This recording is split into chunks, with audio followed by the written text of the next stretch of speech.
Coaching in Session.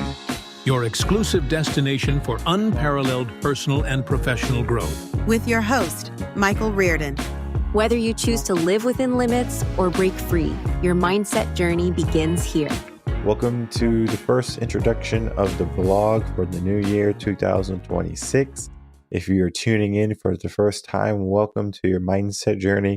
And of course, if you are a longtime listener coming back, ready to tackle this year with your full mind, get ready because we're going to be doing some amazing things. You're going to be doing some amazing things. Now, January brings about a mindset for reinvention, where a person is more than just what they were. They feel as if they can climb any mountain, they can defeat any foe, they can conquer any obstacle. This mindset doesn't just come by accident. It comes through years of understanding what January is. It's something new. It's a chance to change what has been. Perhaps the things that you don't like, perhaps the mindsets that you need to shift, perhaps starting a new journey because the old one wasn't suiting you any longer. The path ahead is yours. We have 12 months this year. Still fresh. It is new. We're able to do something. I think when people start a journey, typically that idea of being hopeful, that things are going to go good, are going to be that light. It's going to create some air in their steps, right? They're going to be very airy in the sense of, I feel like I can do anything. There's nothing that can stop me, and I am powerful. Though these mindsets are good, most are temporary. Well, if we wanted to shift our mind or our year into something that's more permanent for us, we need to understand what reinvention is or what our mindset is doing come this January. Because everyone will say new year, new me. But what about new year, always me? Not just for the next 3 months, which is when most people will fall off. But the good news is we have an article here, Reinventing Yourself, the truth about real change. Now, when we look at this article, we are going to be hit with many realizations that maybe we have been a part of as well. I just signed up for a new gym. I was a long time goer of LA Fitness, and I still love LA Fitness. The only issue I have with LA Fitness is that they're getting rid of their kid areas. So it's like very limited in where you can take your kids to the gym with you. And my kids are getting older, but they're not old enough, of course, where they still need someone to watch them, but they don't need to be babied anymore. So they can go off and explore. They're in school. And then, of course, to do activities like this are going to help with their development. I have to say a couple of things because this is going to lead to the mindset of where you should be thinking and how you should be reinventing yourself.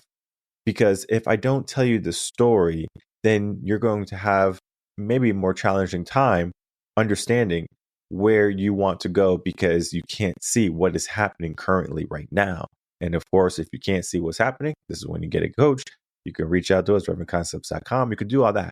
But before you do that, let's learn more about the story. So LA Fitness, they basically got rid of their kids area because they said the members weren't utilizing it. And even though people were, it wasn't sufficient enough for the CEOs or the executives on the board to say, hey, let's keep all of these kids clubs open, right? Because they're staffing them. But they said, let's save some money, right? And I'm sure if I could come in and watch the kids, they would allow it. But of course they can't because of policy. And then of course of regulation, something happened to the kids. Like what, you could delete the robot? You could have fired a robot? No, you're not. So basically it has to be a person there. Well, LA Fitness has only one kids club in our area. And I mean, it's kind of far, like 20, 30 minutes. And I like to keep my gym going anywhere between 5 and 10 minutes, right? There is no excuse for 5 and 10 minutes. It's raining, 5 and 10 minutes, get there. Oh, I'm not feeling good. It's only 5 minutes away. So there's no excuse if you have to go to the gym, right? If you don't have a home gym. And even though I have access to private gyms, I still like to go to commercial gyms because networking, things like that. And typically the private gyms are just possibly my client, but oftentimes even those gyms are deserted. They use it a couple times a week, but they are going to use them when I'm either working or not available to be there with them. Plus, they have their own trainers. So, regardless of all that, I think of now we're getting into this idea of, okay, well, I need to find a new gym that has a area for my kids because LA Fitness wasn't going to work. Even though I love LA Fitness, I said, well, like they had a good kids area, sort of.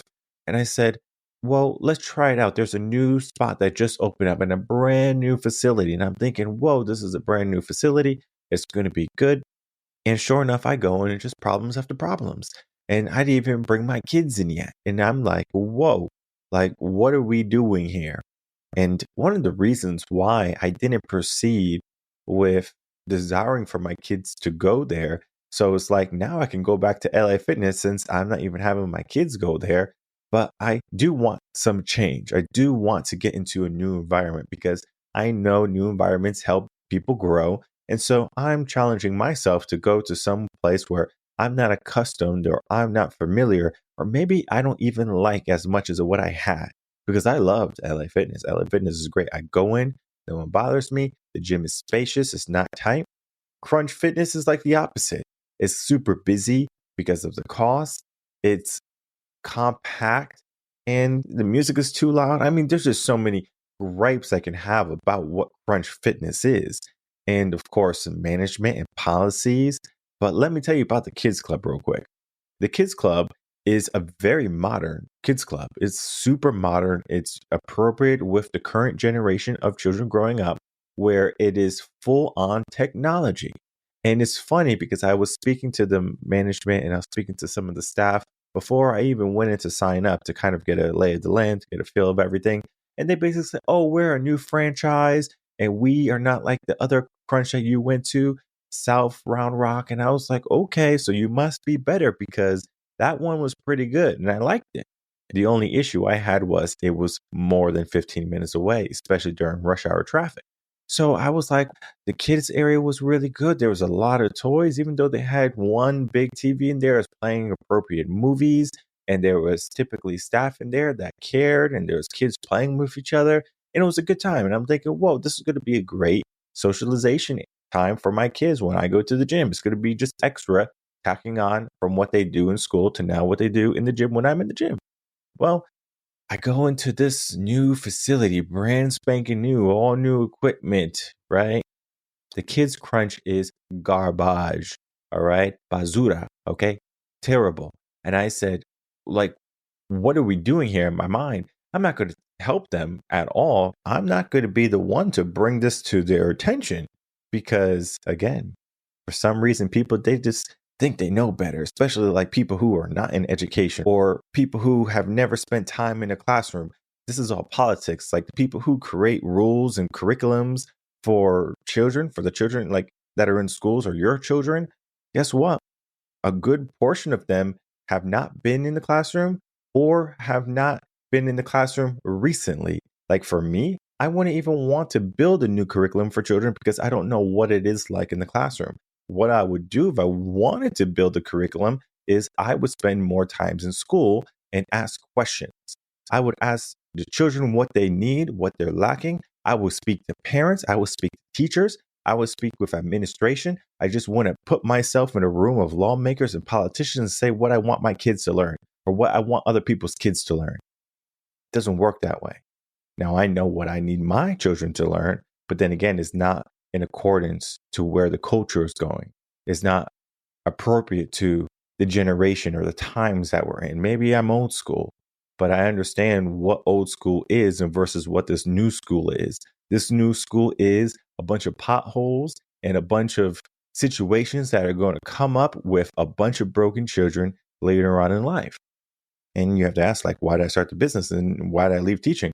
It's because I saw the kids when they were leaving elementary school, when they were leaving middle school, when they were leaving high school, and heck, even some college, of how unprepared and unequipped they were for the real world. So guess what? When you look at that Kids Crunch, when I was over there, they're literally all on iPads. They're not socializing with each other. Everyone is sitting down by themselves. There is no talking. It's like, are we in jail all of a sudden? And I understand that schools are based off the prison system in the sense of you sit down in isolation by yourself. And if you take a test, you do it by yourself. The lights are luminescent, very reminiscent of the lights in jail. And of course, they have new schools with more glass windows and things like that. But with all the mayhem of what's happening in the world, they would rather have concrete walls. And guess who has concrete walls? Jails. Okay, so now we have a bunch of children that we are trying to keep safe in concrete walls and taxpayer funded, and they are literally learning nothing. They're learning how to stay on a laptop and be on a computer. And of course, we're living in a world of AI and technology, so it's going to be a good thing that they are going to be well versed in technology. But it's not the technology that we need to allow them to be consumers. We would need them to be inventors of something, an inventor of an app or a website or a business, something that's going to help people, not just help entertain people or help entertain themselves. Now, all of this is to say that there's a journey to life, because we can look back at our past seasons of life. We can look back maybe when we were in elementary schools or when we were younger, when we were teenagers, maybe when we were young adults, maybe in our midlife, and maybe even later on in life, depending on your age. All of these things can be a reminder of how you were progressing and how you were living. Because maybe at some point you said, you know what, something has to change. Maybe you're dating these guys or dating these girls and you're like, these people are no good for me. They are just toxic. They're not helpful. And maybe you find someone who's like the love of your life. They do everything that you thought was a relationship. And you were like, this is great. This is perfect.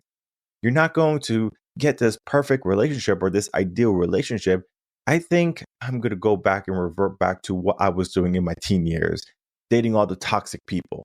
No, we don't think that way.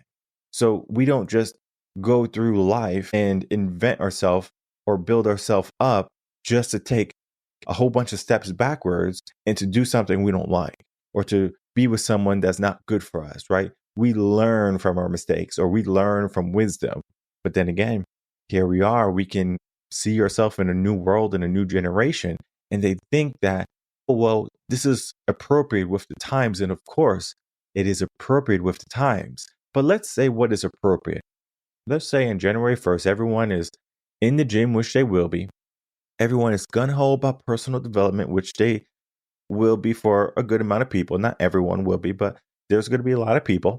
And there's going to be people who are health conscious, people who are career focused, and they have all these aspirations and visions for the year, right? All these things are good, right? People typically give themselves these things in January. Well, they might look back at their past and say, oh, well, I stopped then.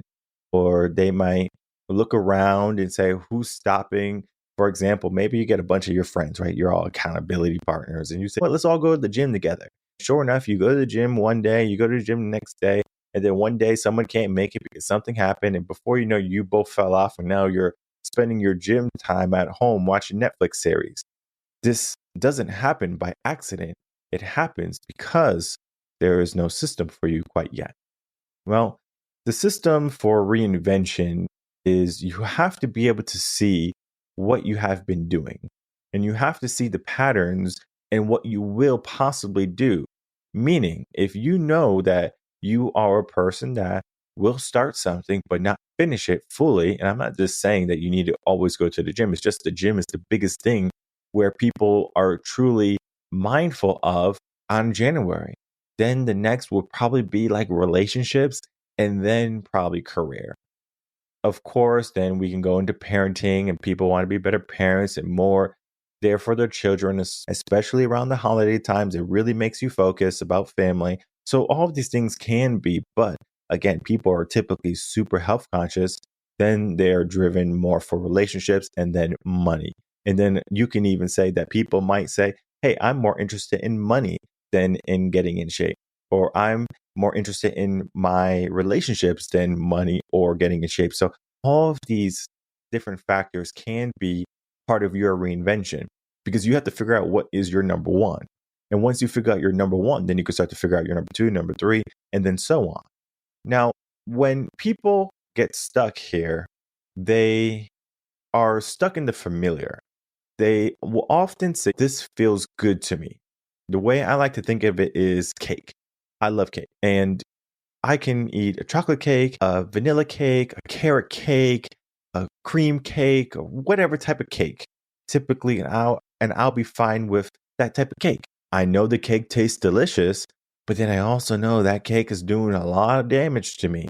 Not only within my mind because of the sugar and all the things it does to me, but then what it does to the body. The body is not going to be able to process all that sugar, what the cake has.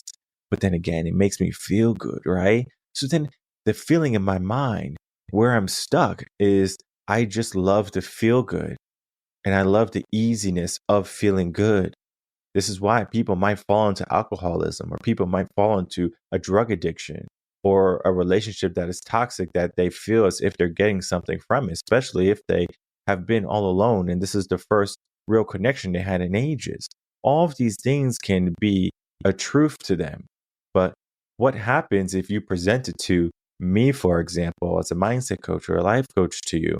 I'm not going to be your best friend and say, it's going to be okay. Oh, you're doing your best. Are you doing your best? Are you going to be okay?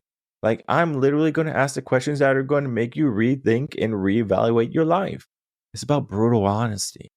And in this article, I'm talking about brutal honesty. You have to be brutally honest with yourself. Like, hey, I'm not showing up. I've even said it on the podcast. I was like, I've been lazy this past week. I have not been the best person. And it's not so much that I'm not getting things done. It's just as if I feel that there's areas in my life where I can enhance myself. And I need to vocalize it saying, I have not been showing up, because then what is going to happen is only two things that's going to happen in my mind. Either A, how can I show up? Or B, it doesn't matter, right? Meaning, like, I'm not showing up. Oh, well, okay, well, I want to show up. I know that. So when you say things about someone, maybe you're really keen on your personal fitness and someone says you're fat, you're going to take that to the heart. But if you're fat already and you know you're fat and you don't care that you're fat, and someone says you're fat, you're going to say, oh, tell me something I don't know, right? You're okay with that. But then for the people who are trying to change, for the people who are maybe self-conscious of what they are right now, that right there, being brutally honest about that can create some real change. That's going to create the propellant, because now you're going to be faced with the truth, and you have to have courage to accept that truth. It's not going to be easy all the time. I understand that. Some days are going to be more daunting than others. You might be trying to figure out, like, how am I going to do this? Well, you might say, well, the Crunch Fitness by my house is terrible, and I don't want to go to that gym, and all the other gyms are 10 to 15 minutes longer in a drive, and like, there's no way for me to get in shape. Or there's no businesses around my home. I'm living in the forest. My parents want to live off grid because they're boomers or they're millennials and they just want to be remote nomads. I mean, we can go down the list of all the problems that someone can be having in their life, right? Truth comes to the pudding. Are you going to put in the work? Some people, they have a big talking game. They will create vision boards this year. They will do all of the things they have to do. They'll get their gym memberships. They'll send applications for jobs, but they're truly not committed. They're half-assing it. It might seem like a lot of movement is going to create some level of friction in your life or something good to happen. But if you are not pushing yourself to the brink, if you're not pushing yourself to the limit, then you are just literally spinning your wheels thinking you're moving, making progress. You understand it's not an easy pill to swallow, to understand that you are the person that is the proponent to your success and your happiness and your growth. And if you're not showing up, who's going to do it for you? Of course, we can bet our situation on luck and on maybe a new circumstance that might fall into our lap. But if you are hungry for something, you go out and you get it. I understand, like, I don't want you to go like eat DoorDash and like Uber Eats and stuff. I want you to go like meal prep. But let's say instead of you knowing what you wanted to eat and then maybe just getting food delivered to your house every single night. Would you be okay with it? And you might say, yeah, I'll be okay with that. Sure, it's an adventure. Yeah, it's a mystery. But then maybe they're sending things you don't like. I'm not a big seafood guy. So maybe every night they're sending me crab rangoons. And I'm like, I don't eat that. So now I'm going to starve and I'm going to lose weight possibly. So it could be a good thing. I could be one of those people, oh, it's a mystery. Oh, yeah. In life, you're going to get good things. And sometimes in life, you're not going to get good things, right? Like this is that optimism coming in. And it is just not helpful when you want to change. Sometimes you just have to be honest, right? I want what I want. And it's not selfish. It is not egotistical or whatever you want to think of it as. You know what you want in your life, right? What if I said, you're going to go to this gym and maybe you don't like the gym, like I don't like Planet Fitness, right? Well, you're going to go to Planet Fitness because it's the cheapest option and I say so, right? Like how would that make you feel? You're going to go work this profession because I say so. You're going to eat this food because I say so. You have no say or independence in yourself. When we can see what has been happening in the whole independent movement, people want to be independent. They want to be self-regulated. They don't want to have any control or reign over them. They want to be that person that says, I want to do this and I don't want to do that. But then again, here we are falling into the system of we are saying what we want and then we're not even brave enough to go get it. We say we want a better body. We say we want a better mind. We say we want a better year, but we don't even do it. Well, in this article, I'm talking about how you can get it. Reinventing yourself, the truth about real change. Real change happens because you want to change. Change is not easy. Change is something that you have to build yourself up to. You have to have your mind solidified for change. And it's going to be challenging. It's going to be a struggle. Some days you're going to succeed and some days you're going to fail.